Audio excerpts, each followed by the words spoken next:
It was one of those late afternoons in Washington, D.C., when the sky hangs heavy with humidity, and the city seems to move just a little slower than usual.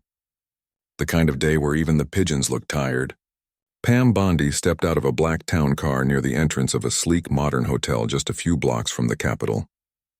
She wasn't flanked by aides, didn't have a security detail, and wore no flashy jewelry.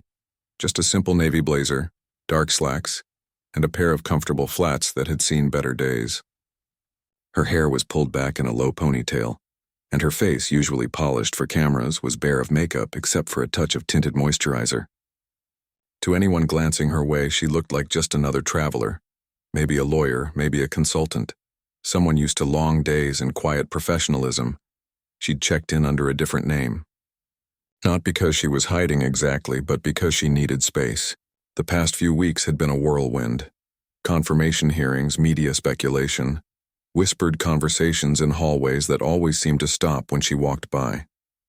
She'd been tapped for a major federal role, one that would put her back in the national spotlight, but nothing was official yet. That meant she could still move through the world without every step being documented, without people leaning in too close or watching her every move. For now, she was just herself, and that was a rare luxury. The hotel lobby was all marble and mood lighting, the kind of place where the air smells faintly of expensive candles, and the chairs look too nice to actually sit in. Soft jazz played from hidden speakers, and a few well-dressed guests sipped espresso at low tables, typing on sleek laptops or murmuring into phones. Pam walked toward the front desk, rolling a small carry-on behind her. Her shoulders ached from carrying a heavy briefcase all day, and all she really wanted was a quiet room, a hot shower, and maybe 10 minutes of silence. Before her evening meeting, the front desk agent was young, maybe early 20s, with perfectly coiffed hair and a name tag that read Jordan. He glanced up as she approached, gave her a quick once-over, and offered a polite but distant smile. "Good afternoon," he said, voice smooth but lacking warmth. "How can I help you?" Pam returned the smile, though hers was tired. "Hi, I have a reservation under Patricia Bennett. I was hoping I might be able to get a room on a higher floor, something quiet if possible." Jordan tapped at his computer, eyes flicking across the screen. "Let me check. We're pretty full tonight. All our premium rooms are taken. I understand," Pam said gently, "but I did speak with someone on the phone earlier this week who mentioned that, given the nature of my stay, a quiet room might be arranged." Jordan didn't look up. "We don't make exceptions unless you're a Diamond Elite member or part of our executive program." "I'm not," she admitted, "but I'm here for a sensitive government meeting tomorrow, and rest is important." That got his attention, but not in the way she'd hoped. He finally looked at her, eyebrows slightly raised as if she'd just claimed to be the Queen of England. There was a pause just long enough to feel uncomfortable. "Ma'am," he said, voice dropping just a notch into something that sounded like polite disbelief. "We get a lot of guests who say they're here for important meetings. Policy is policy. If you'd like a better room, you'll need to upgrade your membership or book further in advance." Pam didn't flinch. She'd heard condescension before, in courtrooms and boardrooms and political backrooms where people tried to size her up in seconds. But this felt different. This wasn't strategy or power play. This was just dismissal. Like she hadn't earned the right to even ask. She could have pulled rank. She could have said her name, shown her ID, called someone who'd have the manager running down the hall in under a minute. But that wasn't why she was here. She wasn't trying to prove anything. She just wanted to be treated like a person, so she nodded, kept her voice even. "All right, I'll take whatever room you have available."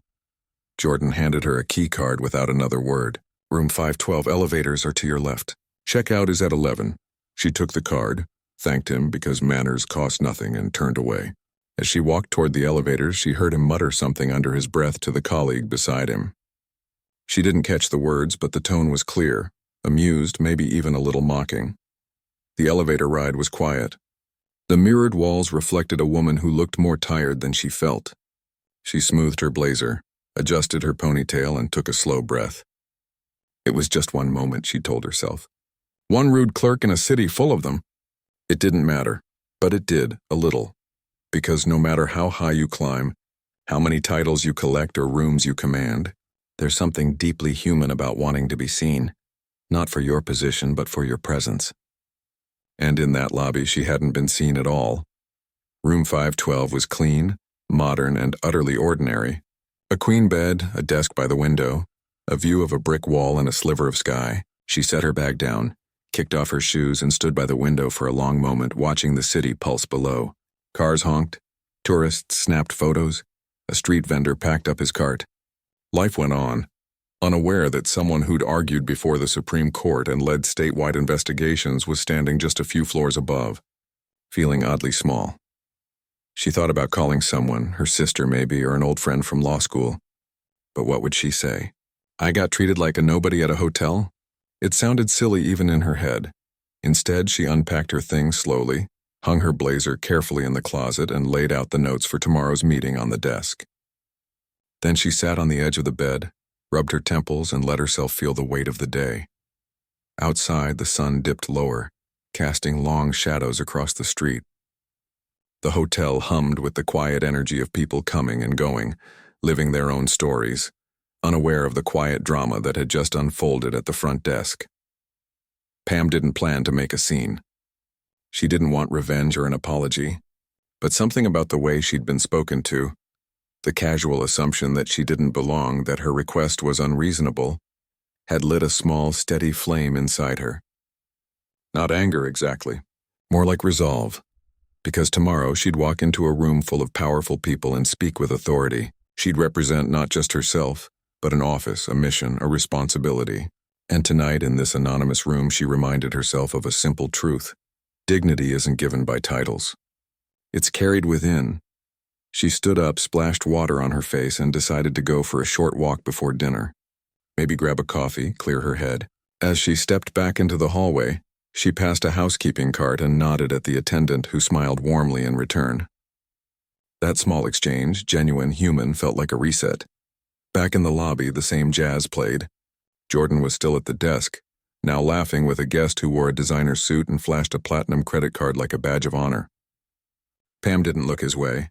She pushed through the glass doors and into the warm DC evening, the city wrapping around her like a familiar coat. She didn't know it yet. But this night, this small stinging moment was about to ripple in ways no one expected. Not because she wanted it to, but because sometimes the quietest moments reveal the loudest truths, and sometimes being underestimated is the best disguise of all. The evening air in Washington felt thick, like walking through warm soup. Streetlights flickered on one by one, casting long shadows over sidewalks still radiating heat from the day. Pam had walked a few blocks to a quiet Italian place she remembered from years ago. Nothing fancy, just red checkered tablecloths, garlic bread that arrived before you even ordered, and waiters who didn't care if you wore a suit or sweatpants. She'd needed that kind of normalcy. She ate slowly, savoring a simple plate of spaghetti and a glass of house red, watching the world go by through the fogged-up window. A couple argued softly in the corner. An old man fed scraps to a stray cat outside. Nothing important, nothing urgent, just life, unfolding in small, unrecorded moments. For the first time in weeks, she felt like she could breathe. By the time she stepped back onto the sidewalk, the city had softened. The honking had quieted. Tourists had retreated to their hotels. Even the Capitol dome in the distance looked less like a symbol of power, and more like a quiet sentinel under the stars.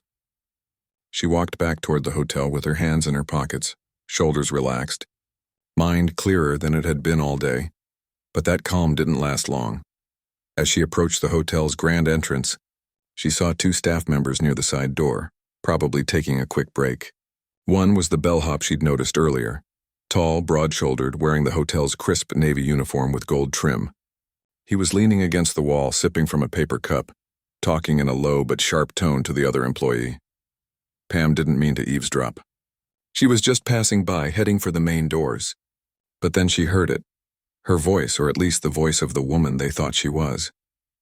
And then she had the nerve to ask for a suite like she owned the place, the bellhop said, shaking his head with a bitter laugh. Said she was here for some important government meeting, please. If I had $1 for every guest who thinks they're running the country. His companion chuckled. Jordan told me. Said she looked like she hadn't slept in a week and still acted like she deserved special treatment. The words landed like pebbles, small, but sharp enough to sting. Pam stopped walking. Not out of anger, but out of sheer disbelief. She hadn't raised her voice. She hadn't demanded anything. She'd simply asked politely for a quiet room. And now behind her back she was being painted as some entitled stranger who didn't know her place. She could have turned around, could have confronted them. But what would that prove? That she was offended? That she expected deference? No. She kept walking, head high, eyes forward, as if she hadn't heard a thing. But inside, something shifted. It wasn't about pride, it was about respect. And respect, she knew, wasn't something you demanded. It was something you earned by how you treated others, which made it all the more painful when it was withheld without cause. She entered the lobby. The same soft jazz, the same hushed conversations, the same Jordan still at the front desk, now scrolling on his phone between guests. He didn't look up as she passed. She headed for the elevators, pressing the up button with a little more force than necessary. The doors slid open almost immediately, and she stepped inside alone. As the elevator began its slow climb to the 5th floor, she caught her reflection in the mirrored wall. Tired eyes, tight jaw. She took a breath, let it out slowly. Don't let it get to you, she told herself. It's not worth it. But when the doors opened on her floor, she swiped her keycard and nothing happened. She tried again. Still nothing. The little light on the reader blinked red. Frowning, she pressed it a 3rd time, holding it steady. Same result, now she was confused. She'd used the card just fine when she first arrived. Had it malfunctioned? She walked back to the elevator, rode down to the lobby, and approached the front desk. "Excuse me," she said, keeping her tone neutral. "My keycard isn't working. Room 512. Jordan looked up, barely masking his annoyance. "Did you swipe it correctly?" "Yes," she said calmly. 3 times. He sighed as if this were the greatest inconvenience of his shift. "Hold on." He tapped at his computer, clicked a few times, then frowned. Looks like your room was flagged for a system error. We'll need to reprogram your card." "That's fine," she said. "Can you do that now?" "We're short-staffed," he replied, not meeting her eyes. "It might take a few minutes. You can wait over there." He pointed to a cluster of uncomfortable-looking chairs near the concierge desk. She didn't argue. She sat. As she waited, she watched the lobby come alive in small ways.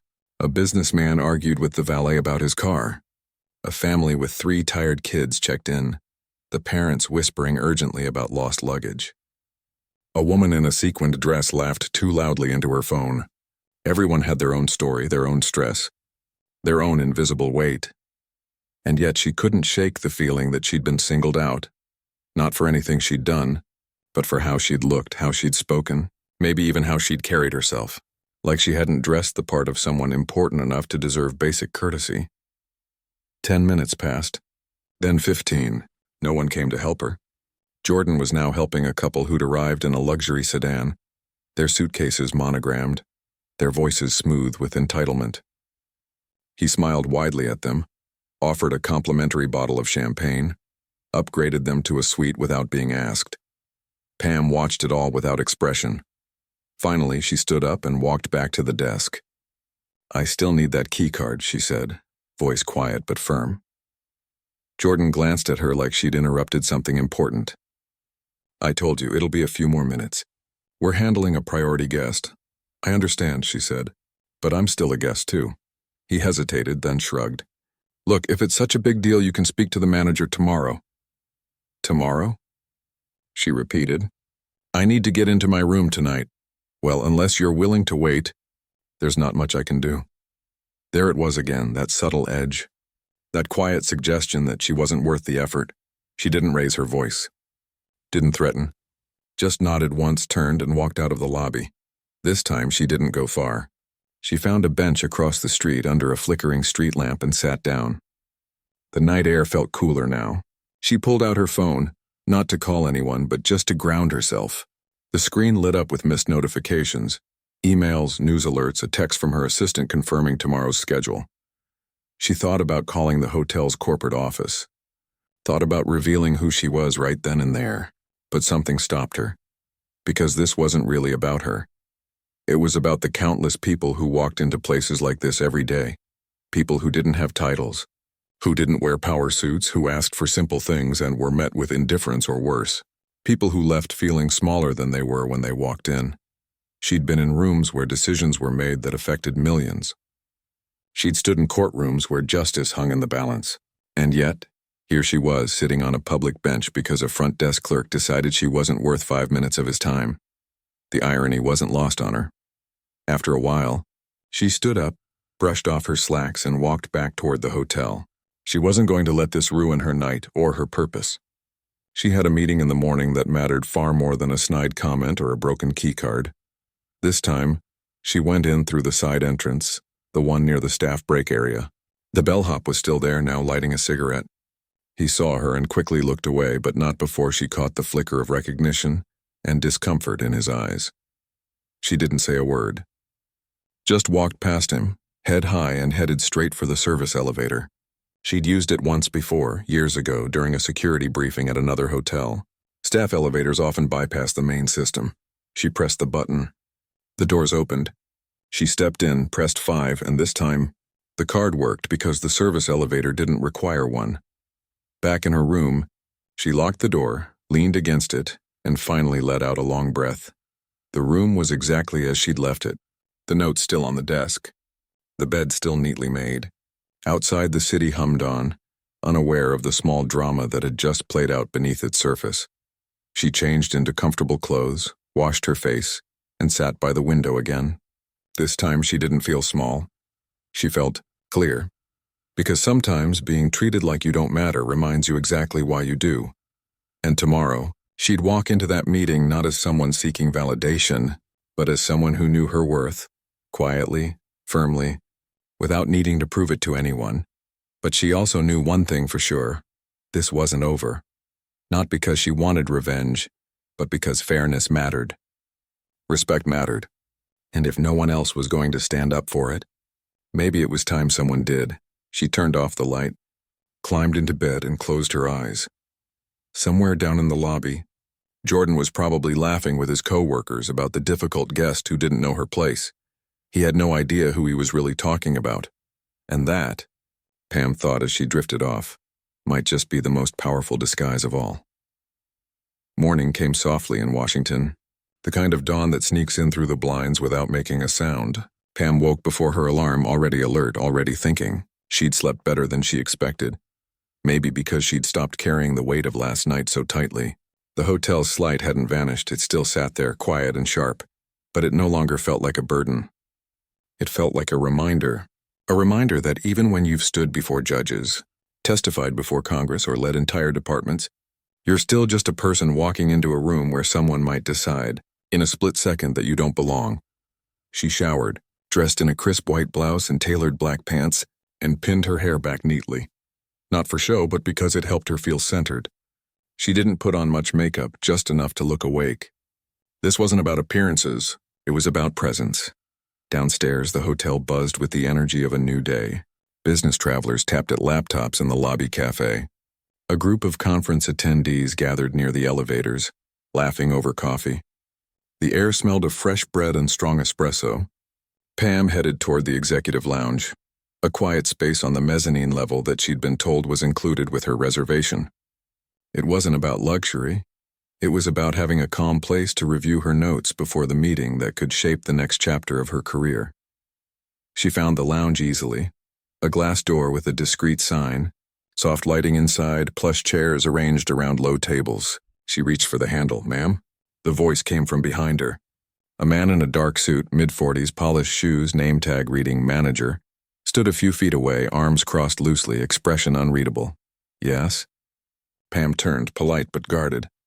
"I'm afraid this area is for Platinum Elite members only," he said, voice smooth but firm. "Unless you've been granted special access, I'll need to ask you to step back." Pam blinked.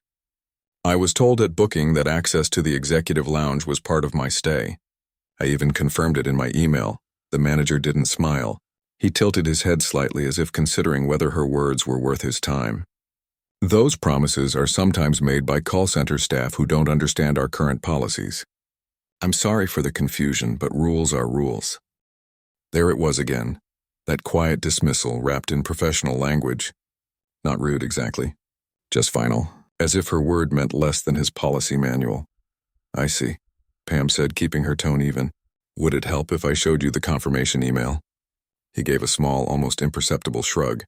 Even if you have it, we can't override system restrictions on the spot. You'd need to speak with reservations, and they're not open until 10. It's 8:30, she pointed out gently, and I have a meeting in 2 hours.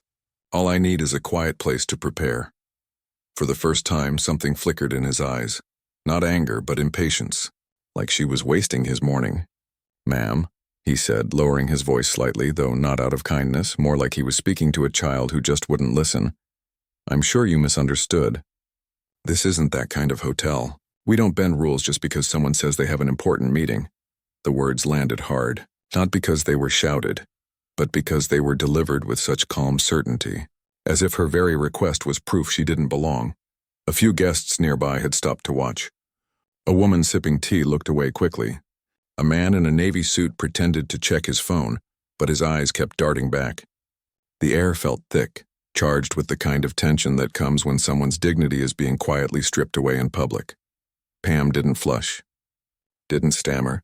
She just stood there, steady, her hands at her sides. She'd been in rooms where people tried to rattle her with louder voices and sharper words. This was different. This was the slow erosion of respect, one polite refusal at a time. I'm not asking for special treatment, she said, voice low but clear. I'm asking for what was promised. The manager's smile returned, thin, practiced. Promises get made all the time. Doesn't mean they can be kept. He stepped closer, not threateningly, but with the quiet authority of someone who knew he held the power in this moment. Now, if you'll excuse me, I have other guests who actually qualify for this space. The phrase actually qualify hung in the air like smoke. Pam took a slow breath. She could walk away, go to the lobby cafe, find a corner table, do her work there. It would be easier, safer, less messy. But something in her wouldn't let her, because this wasn't just about a lounge. It was about the message being sent, that unless you look a certain way, sound a certain way, flash a certain card, you don't deserve basic fairness. And if she walked away now, she'd be letting that message stand, so she didn't move. Instead, she looked him directly in the eye and said, I'd like to speak with the general manager. The manager's expression didn't change, but his posture stiffened slightly. The general manager is in a private meeting with corporate leadership. He's not available. Then I'll wait, Pam said simply. He studied her for a long moment, as if trying to figure out what kind of guest she really was. Not loud, not aggressive, just unmovable. Suit yourself, he finally said, turning on his heel and walking away. Pam didn't follow. She stood by the lounge door, not blocking it, not causing a scene, just waiting. A few minutes passed, then 10. Guests came and went, some glancing at her curiously, others avoiding eye contact altogether. She didn't fidget, didn't check her phone, just stood there, calm and present like a stone in a stream. Then from down the hall she heard footsteps, quick, purposeful. The same manager returned, this time with another staff member in tow. They whispered urgently, glancing at her as they approached. Look, the manager said, voice lower now, almost conciliatory. I can offer you a complimentary breakfast in the main dining room, best seat by the window. On the house, Pam shook her head.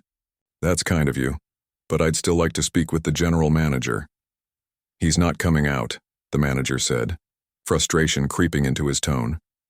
This is getting disruptive. Am I being loud? Pam asked. Am I blocking the door? Am I doing anything but standing here and asking to speak with someone in charge? He didn't answer. She continued, voice still calm. I'm not trying to cause trouble. I just want to understand why a simple promise, a basic part of a paid reservation, can be ignored without explanation. Is that really too much to ask? A silence fell. The other staff member shifted uncomfortably. A guest waiting to enter the lounge hovered awkwardly nearby, unsure whether to step forward or retreat. Then, from behind the glass door, a voice called out, Is there a problem here? An older man in a perfectly tailored suit stepped into view.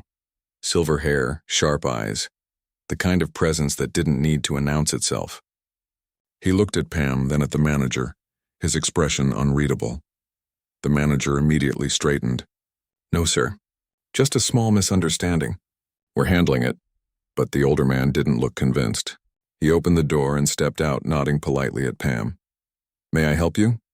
Before she could answer, the manager jumped in. This guest believes she's entitled to lounge access, sir. But her reservation doesn't include it. The older man raised an eyebrow. And have we checked her file? We have, sir.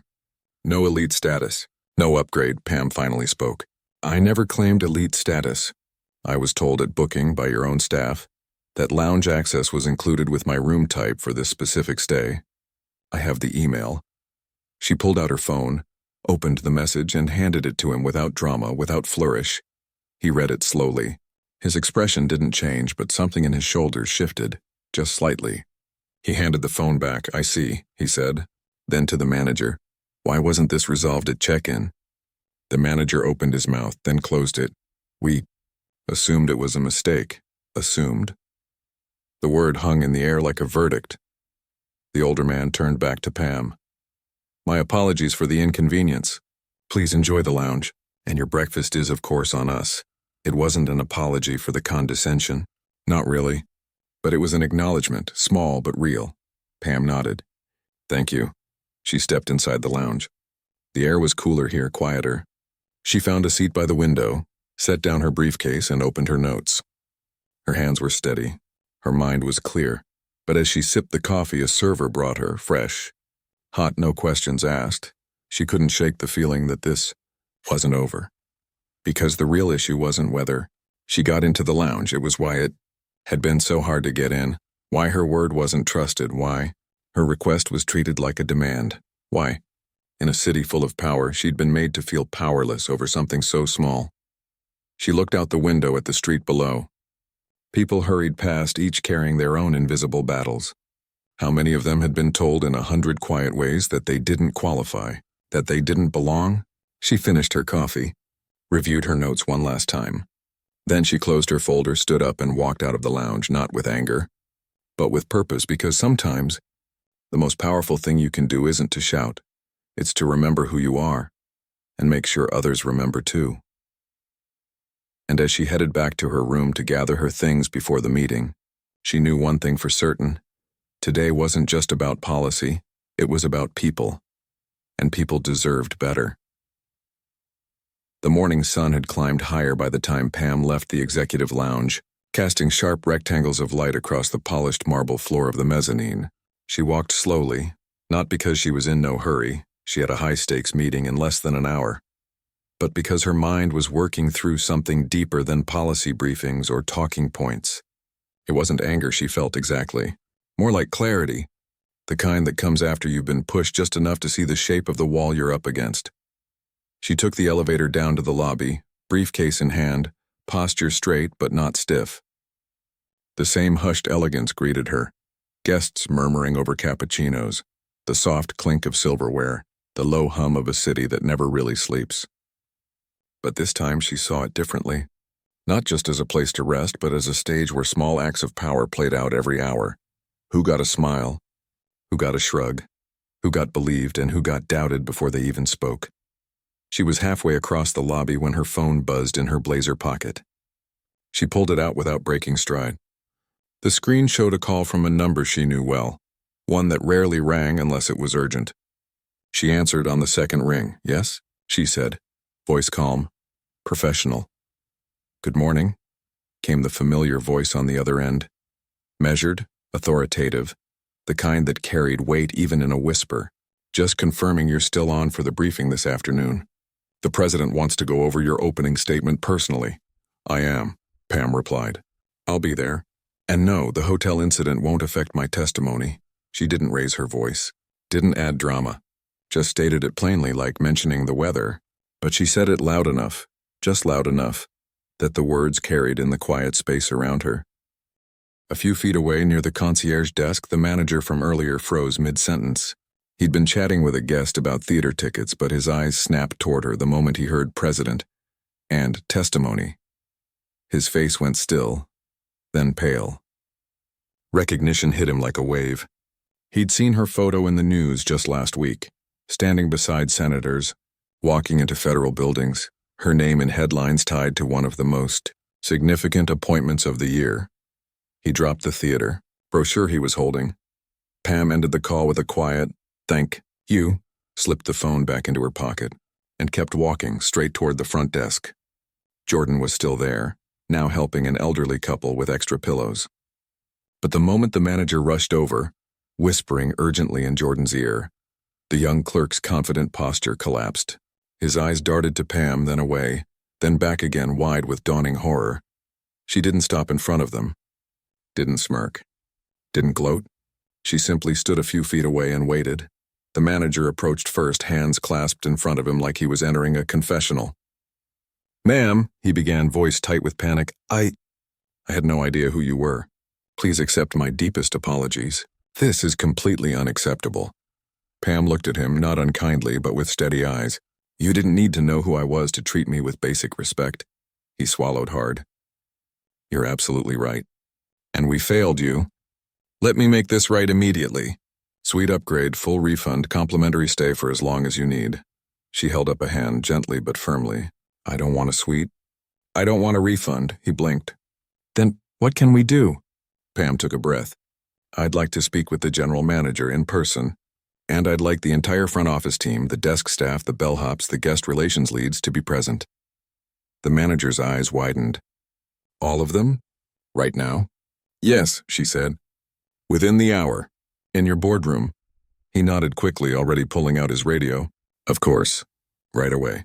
What followed was a flurry of quiet urgency. Staff members were called from different corners of the hotel. The bellhop who'd made the snide comment the night before appeared from the luggage room, still in uniform, looking like he'd been caught in a storm.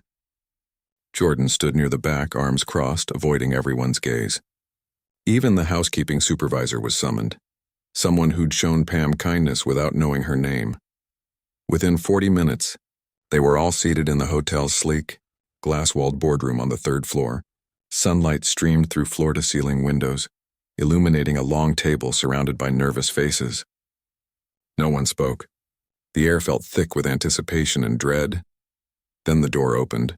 Pam walked in alone. No entourage, no security, just her briefcase, and the quiet certainty of someone who'd spent a lifetime navigating rooms full of judgment. She didn't sit at the head of the table. She pulled out a chair near the middle and sat down like she belonged there, which of course she did. For a long moment she just looked at them. Not with anger, not with superiority, but with something harder to ignore: disappointment. "I'm not here to embarrass anyone," she began, voice calm, clear, and steady. "I'm here because what happened over the past 24 hours says something about this hotel, and maybe about all of us." She paused, letting the words settle. "When I checked in last night, I asked for a quiet room, not a suite, not champagne, just a place to rest before an important meeting. I was told no, not because it wasn't available, but because I didn't qualify. Then when my keycard stopped working, I was made to wait while others were helped immediately. This morning I was denied access to a space I'd been promised and told, very politely, that I must have misunderstood." She looked around the table. "None of you were outright cruel, but you were dismissive. You assumed I was exaggerating, that I didn't belong. And you treated me like an inconvenience instead of a guest." The bellhop stared at his hands. Jordan's jaw was clenched. "I could have said my name the moment things went sideways," Pam continued. "I could have flashed an ID, made a call, had someone rush down here to fix everything. But I didn't, because I wanted to see how I'd be treated as just a person. And the truth is, I was treated like I didn't matter." A heavy silence filled the room. "But here's what I realized," she said, her voice softening slightly. "This isn't really about me. It's about the thousands of people who walk through your doors every year, who don't have titles, who don't wear power suits, who ask for simple things and get met with skepticism or indifference. People who leave feeling smaller than when they arrived." She leaned forward slightly. "You have a job that puts you in front of strangers all day. Some will be kind, some will be difficult, but every single one of them deserves to be treated like they matter, just for showing up."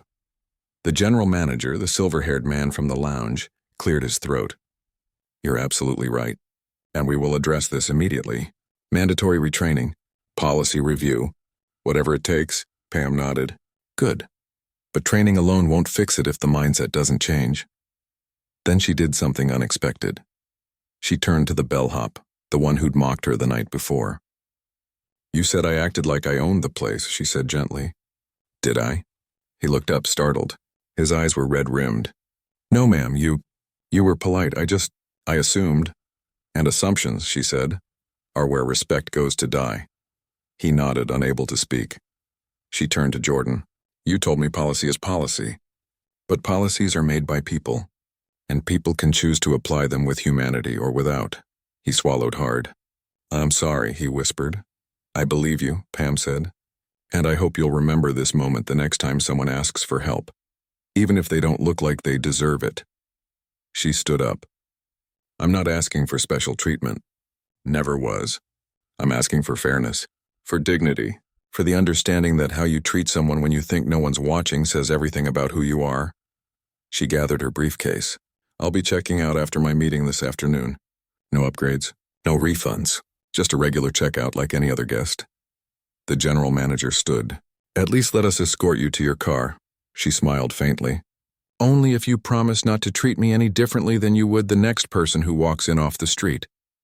He nodded slowly. We'll try. That's all anyone can ask, she said. As she left the boardroom, the silence behind her wasn't awkward. It was reflective. No one moved right away. They just sat there absorbing what had just happened. Not a scolding, not a spectacle. Just a quiet reckoning. Down in the lobby, the same jazz played. The same guests came and went. But something had shifted, not in the hotel's decor, but in its air. Pam walked toward the elevators, ready to head back to her room and prepare for the most important meeting of her career. But as she passed the front desk, Jordan looked up. Not with fear this time, but with something new. Respect. And Pam gave him a small, genuine nod, not as a powerful official, but as one human to another. Because in the end, that's all any of us really want, to be seen. Not for our titles, not for our status, but for the simple fact that we're here, trying our best, and sometimes, the most powerful thing you can do is remind people, gently, firmly, that everyone deserves that chance. The afternoon sun slanted through the tall windows of the hotel room, painting golden stripes across the carpet. Pam stood by the window, adjusting the cuff of her blazer one last time before heading out. Her meeting with the president had gone smoothly, better than expected. She'd spoken clearly, answered tough questions without flinching, and left the room with a quiet nod of approval from people who rarely gave them. But as she packed her briefcase and zipped her overnight bag, her thoughts kept drifting back not to the hearing room, but to the boardroom downstairs. She hadn't come to this hotel looking for a confrontation. She hadn't wanted to make a scene or prove a point, and yet, something important had happened here. Something that had nothing to do with her title and everything to do with how people treat each other when they think no one important is watching. She took the elevator down, this time without hesitation. The lobby was quieter now. The midday rush faded into a calm hum. Guests lounged with books or scrolled on phones. The front desk was staffed by someone new, a woman with kind eyes and a warm smile who greeted her like she mattered. Not because of who she was, but because she was there. Pam walked past the executive lounge, past the concierge desk, and headed for the main entrance. She wasn't checking out yet. She had a few hours before her car arrived, but she needed air. Needed to walk. Needed to feel the city beneath her feet again, like she had that first night. As she stepped outside, she didn't get far, near the valet stand. The bellhop from the night before stood holding a folded piece of paper. He looked nervous, shifting his weight from foot to foot, eyes darting toward her and then away. When he saw her coming, he straightened up, took a breath, and stepped forward. Ma'am, he said, voice low but steady. Can I talk to you for a minute? Pam stopped. She could have kept walking, could have said she was in a hurry, but something in his posture, the way his hands trembled slightly, the way he wouldn't quite meet her eyes, told her this wasn't about excuses. It was about something deeper. She nodded. Of course. He held out the paper. I wrote this down last night. After everything, I couldn't sleep. She took it gently and unfolded it. It wasn't long, just a few lines in careful handwriting. I judged you before I knew you. I assumed you were just another guest trying to get something for nothing. But you didn't yell. You didn't threaten. You just asked to be treated fairly. And that made me realize how often I do the same thing to others. People who look tired or quiet or like they don't belong. I'm sorry, and I'll try to do better. Pam read it twice. Then she looked up at him. His eyes were glistening, but he held her gaze. You didn't have to do this, she said softly. I know, he replied. But I needed to. She folded the note carefully and tucked it into her blazer pocket. Thank you. That took courage. He nodded, then cleared his throat. My mom always said, you never know who's carrying the weight of the world. I forgot that for a while. You remembered it now, she said. That's what matters. They stood there for a moment in the warm afternoon light. Two people who'd started as strangers and ended up seeing each other, really seeing each other, in a way that doesn't happen often in busy places like this. Then, without thinking, Pam offered her hand. He hesitated for just a second before taking it. His grip was firm, honest, not deferential, not fearful, just human. I hope you stay in this work, she said. People like you, willing to grow, to admit when you're wrong. That's what makes places like this feel like home. He managed a small smile. I'll try. She turned to leave, but paused. One thing, she said over her shoulder. Next time someone asks for a quiet room, don't assume they're asking for luxury. Sometimes they're just asking for peace. I won't, he promised. She walked down the block, the city wrapping around her like an old friend. Tourists snapped photos. Street musicians played for spare change. A delivery bike zipped past, bells ringing. Life, ordinary and beautiful, went on. Back at the hotel, things were already changing. The general manager had called a staff huddle that afternoon. No blame, no shouting, just a simple message. We serve people, not statuses. By the next week, a new training module would roll out, focused not just on policy, but on presence, on listening, on assuming good intent, on treating every guest like they might be someone's mother, someone's teacher, someone's hero. Jordan, the front desk agent, signed up to help design it. He'd spent the morning apologizing to the elderly couple he'd rushed through check-in the day before. He'd even remembered their names. None of this made headlines. No cameras rolled. No one posted about it online. But in that hotel, in that city, in that moment, something shifted. Later that evening, as Pam's car pulled away from the curb, she glanced back at the hotel one last time. The lights in the lobby glowed warmly against the darkening sky. She thought about the note in her pocket, about the bellhop's eyes, about the quiet courage it took to say, I was wrong. Power, she realized, wasn't just about holding office or standing before crowds. Sometimes it was about choosing kindness when you've been wronged, about giving people a chance to be better, even when they didn't earn it yet. She leaned back in the seat, exhaustion finally catching up with her. But it was a clean kind of tired, the kind that comes after you've done something that mattered even if no one saw it. Her phone buzzed. A message from her assistant, all set for tomorrow's announcement. You ready? She typed back, more than ready, because she wasn't just stepping into a new role. She was carrying a lesson with her, one about dignity, about fairness, about the quiet power of treating people like they belong, no matter how they look or what they wear or what they can prove. And maybe, just maybe, that lesson would ripple further than she knew. Back at the hotel, the night shift began. A young woman checked in, travel-worn and quiet, asking softly for a room away from the elevator. The clerk, a different one now, smiled and said, We have a nice one on the 7th floor. Quiet, just like you asked. No questions. No judgment. Just care. And somewhere in the city, Pam smiled too, though no one saw it, because real change doesn't always come with fanfare.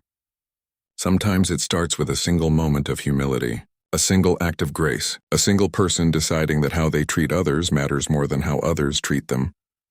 And in a world that often feels divided, that's a kind of power worth holding on to.